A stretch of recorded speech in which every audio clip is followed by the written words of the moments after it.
누가복음 12장 31절부터 34절의 말씀을 한 절씩 교독하겠습니다.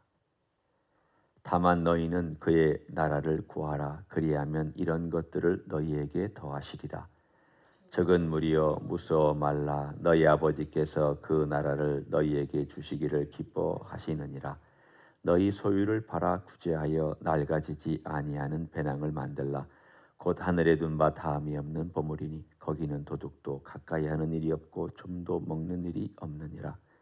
너희 보물 있는 곳에는 너희 마음도 있으리라. 아멘. 우리가 이 땅에 살아가면서 걱정 염려 없이 살아가는 방법이 사실은 인간적으로는 없습니다. 그 말은 완벽하게 자유롭게 살아갈 수 있다라는 사람은 없다는 뜻입니다. 하지만 오늘 주님께서 걱정과 근심을 극복할 수 있는 길에 대해서 말씀해 주고 계십니다. 이미 우리가 지난 토요일 날 함께 살펴봤던 앞에 나왔던 말씀, 하나님이 누구시냐? 아버지가 누구시냐? 그분이 너와 어떤 관계에서 어떤 일을 하시느냐? 이것을 아는 사람은 또한 신뢰할 수 있습니다. 그러니까 걱정이나 근심을 이겨낼 수 있는 제일 첫 번째, 그리고 가장 중요한, 그리고 모든 것을 다 포함하고 있는 진리는 아버지를 굳게 신뢰하는 것입니다. 이것만큼 소중한 건 없습니다. 예수님은 그 이야기를 하시려고 지금 여러 가지 비유와 예화를 들어주고 계십니다. 우리가 하나님 앞에서 하나님을 의지하고 살아간다는, 만약 그것이 우리의 고백처럼 진짜라면 사실은 근심이 왔다가도 나갈 것입니다. 근심이 오래 머무르게 하는 것도 사실은 불신앙입니다. 걱정을 너무 오래 하는 것도 불신앙입니다. 너무 오래 두려워하는 것도 불신앙입니다. 왜냐하면 두려울 수 있고요, 걱정할 수 있고, 염려할 수 있고, 힘들 수 있습니다. 그렇지만 거기에 매여 있는 것은 불순종이나 불신앙이라고 할 수 있습니다. 다른 말로 얘기하면 아버지를 모른다는 뜻입니다. 아버지를 모르니까 계속 거기에 붙들려 있고, 아버지와의 관계가 그렇게 썩 좋지 않으니까 계속 거기에 붙들려 있고, 아버지가 누군지를 모르니까 거기에 붙들려 있는 거죠.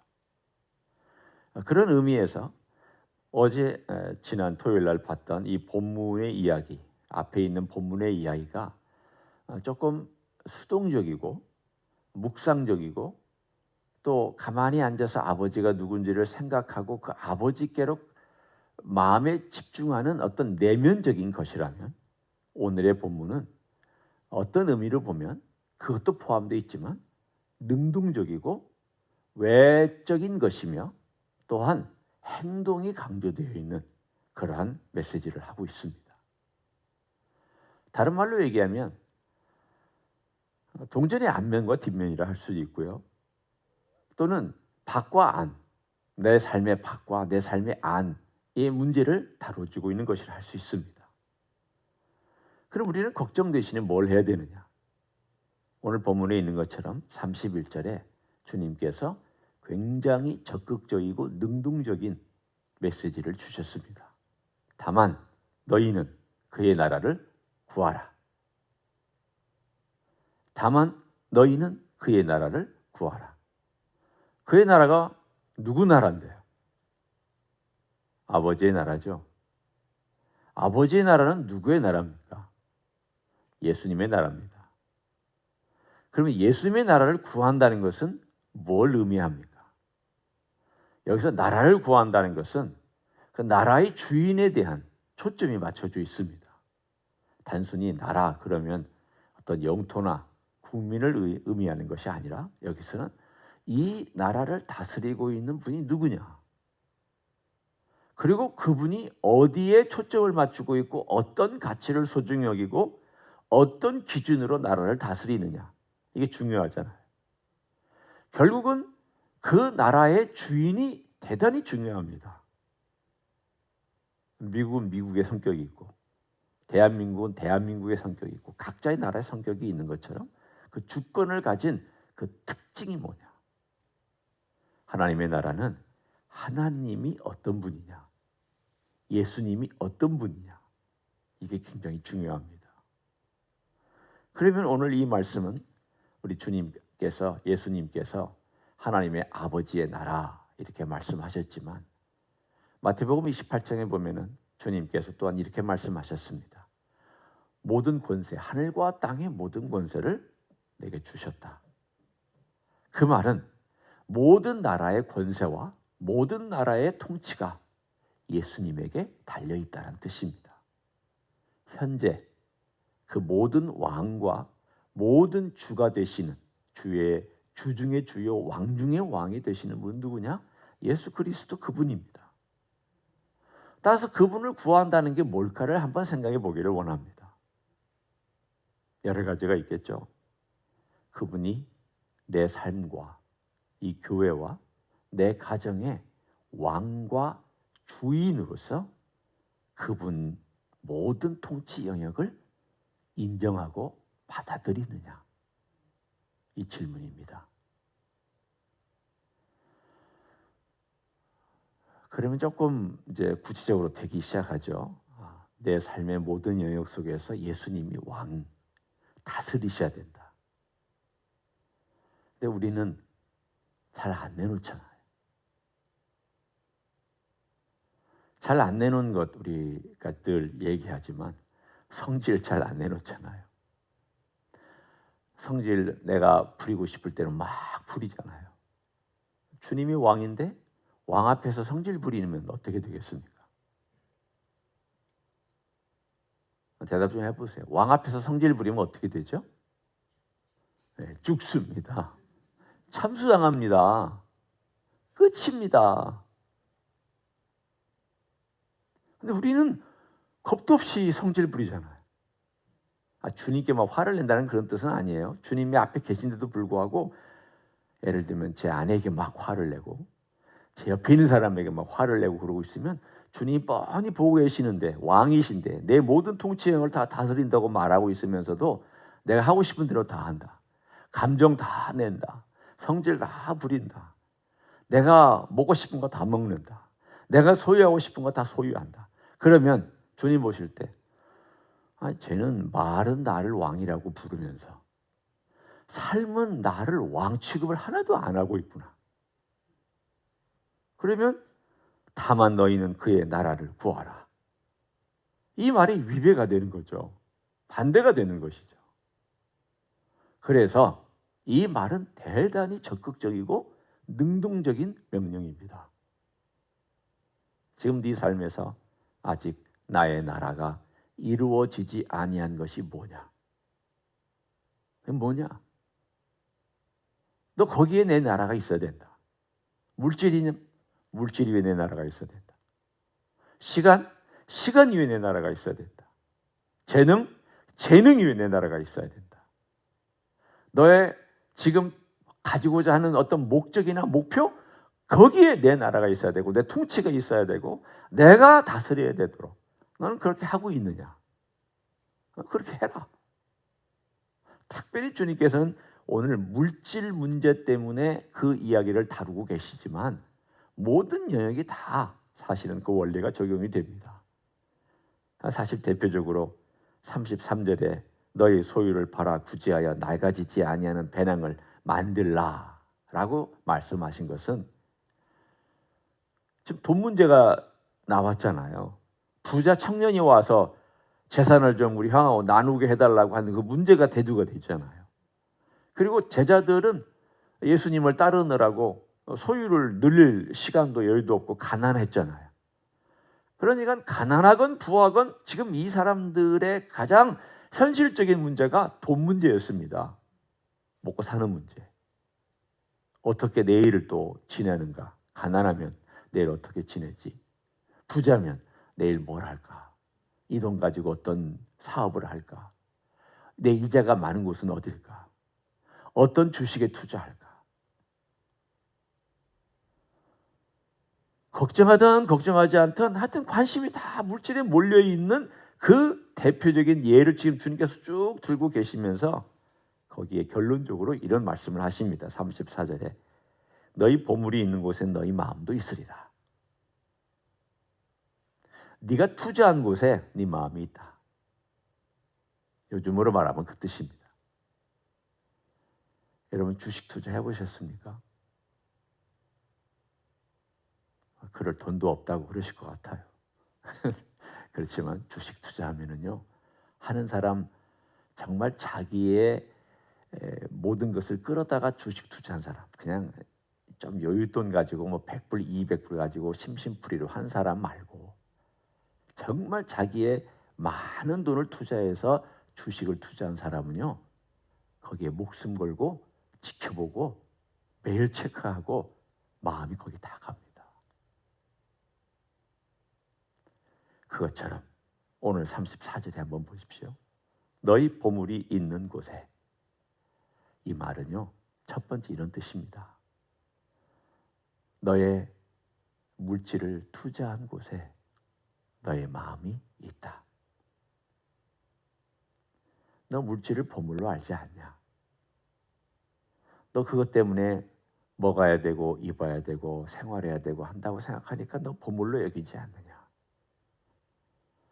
너 삶을 사는 것에 대해서 내가 너 그렇게 하지 말으라고 말하지 않는다. 여러분 여기서 소유를 다 팔아서 나를 쫓으라고 한 케이스가 모든 사람에게 다 적용되는 건 아닙니다. 또 모든 사람이 다 그렇게 했던 것도 아닙니다. 그러나 어떤 경우에는 우리가 너무 거기에 매여 있으니까 너 그것은 좀 팔아서 구제하는 데 써라. 바꿔 얘기하면 너무 너만 알고 있고 너의 안전, 너의 물질의 풍요함, 그리고 먹고 마시는 거기에만 모든 신경이 쓰여 있으니까 너 거기에 있는 신경을 좀 끄고 줄이고 그 중에 일부를 하나님의 나라에 투자해봐라. 그러면 그 투자한 그것 때문에 관심이 거기 갈 거다. 네가 돈을 들인 그곳에 기도가 갈 것이다. 네가 투자한 거기에 사람의 영혼에 관심을 둘 것이다. 그렇습니다. 교회에서 예를 들면 이런 것입니다. 교회에서 우리 선교사님들에게 이제 물질로 조금이라도 지원하잖아요. 그러면 이상하게 기도가 같이 가요. 제가 한국에 있을 때 물질 없이 그냥 기도로 지원하는 선교사님을 한두 분 이렇게 해봤는데 사람들이 잘 관심을 기울이지 않습니다. 물질이 가면 관심이 갑니다. 우리가 지원하고 있는 선교사님, 우리가 돕고 있는 선교사님. 그래서 한 번이라도 더 기도하고 한 번이라도 더 관심 있게 듣습니다. 희한합니다. 물질이 가는 곳에는요, 마음이 갑니다. 그러니까 주님께서 그 마음을 아시기 때문에 너도 한번 해봐라. 내 나라를 구하는 일에 있어서 너에게 한 가지 내가 샘플을 예를 들자면 네 물질을 좀 한번 투자하는 습관을 길들여봐라. 뭐 여러 가지가 있겠죠. 제가 그것을 다 이야기할 필요는 없습니다. 그러나 우리가 돈이 많든 돈이 많지 않든 오늘 주님께서는 이것을 하나의 샘플로 예를 들어서 말씀하시면서 하나님의 나라, 예수님의 나라를 구하는 것이 무엇인지를 말씀해 주셨습니다. 두 가지 답니다. 하나는 내면의 어떤 감동이 있어야 외적인 행동도 하지만 외적인 행동도 해야 내면의 감동도 더 배가 됩니다. 아버지가 내 아버지라는 것을 우리가 알고 인식하고 믿음이 있어야 내가 걱정하지 않고 이 땅에서 긍정적으로 살아갈 수 있습니다. 동시에 내가 적극적이고 긍정적인 일에 어떤 일들을 하고 투자해야 내 마음이 또 역으로 아버지를 더 바라보고 예수님을 더 바라보게 되어 있습니다. 이 두 가지는 항상 교차하도록 되어 있습니다. 어느 한 가지만 하도록 말하지 않습니다. 너 아버지가 너를 돌봐주신다는 거 알지? 그 믿지? 예, 믿습니다. 그래, 그러면 출발은 됐어. 그 다음 단계로 나아가보자. 그 다음 단계는 너 그러면 너의 활동 중에 아버지를 위해서 그리고 나를 위해서 드릴 것이 있으면 드려봐. 그러면 아버지가 네 마음속에 더 역사하실 거야. 네 마음이 하늘에 가 있으면 아버지와 너가 얼마나 잘 교통하겠느냐. 너의 관심사가 어디에 있겠느냐. 너는 어디에 중심을 두고 살아가겠느냐. 네가 하늘에 중심 두고 아버지 얼굴 바라보고 내 얼굴 바라보고 살아가면 너 근심할 사이가 어디 있겠느냐. 두려워할 사이가 어디 있겠느냐. 오늘 그 두 가지를 우리들에게 주님은 말씀해 주고 계십니다. 오늘 하루 그것이 어떻게 여러분에게 적용될지 한번 같이 고민해 보기를 원합니다. 아버지가 내 아버지다. 신뢰하는 것. 그리고 그 아버지를 신뢰하기 때문에 내 삶 가운데서 내 것만 알았던 삶을 나누기 시작하는 것. 나눴더니 단순히 거기에만 머무는 게 아니라 아버지께서 또 채워주시고 인도해주시고 또 기대하지만 보물을 내가 하늘에 쌓았다는 것 때문에 또 마음을 거기에 두고 그렇게 살아가는 것. 우리의 내적인 것과 외적인 것, 그리고 우리의 수동적인 것과 능동적인 것, 조용한 것과 부지런한 것, 이런 모든 것들이 다 맞물려서 우리 주님의 나라에서 살아가는 왕 대신 예수님을 모시고 살아가는 여러분 되시기를 예수님의 이름으로 간절히 축원합니다. 기도하겠습니다. 하나님 아버지, 우리가 하나님을 아버지라고 부르면서 걱정하고 있다는 것이 얼마나 이율배반적입니까? 우리가 주님이 나의 왕이라고 고백하면서도 그 나라를 구하지 않고 있다면 얼마나 모순입니까? 주님, 우리가 고백한 대로 살 수 있게 해주시기를 원합니다. 예수님께서 왕이라면 내 모든 삶의 영역에서 왕이신 줄로 믿습니다. 내 생각, 내 감정, 내 소유, 내 관계, 내가 계획하는 모든 것, 내가 생각하는 것뿐만 아닌 내 마음속 깊숙이 있는 숨겨진 영역에까지 주님께서 반드시 왕이 되셔야 될 줄로 믿습니다. 그런 삶을 살아갈 수 있도록 축복하여 주옵소서. 이제는 우리 구주 예수 그리스도의 은혜와 하나님 아버지의 극진하신 사랑과 성령 하나님 교통하심의 역사가 오늘도 왕 되시고 우리의 주인 되신 예수님께서 내 무의식 세계까지도 다 다스려 주시고 인도에 가시기를 원하여 주님께 다시금 나와 기도하고 헌신하는 이 자리에 참여한 모든 종들 위에와 주임제 히스교회 위에와 이민교회들과 한국교회들과 선교사님들 위에 이제로부터 영원히 함께 하실지어다. 아멘.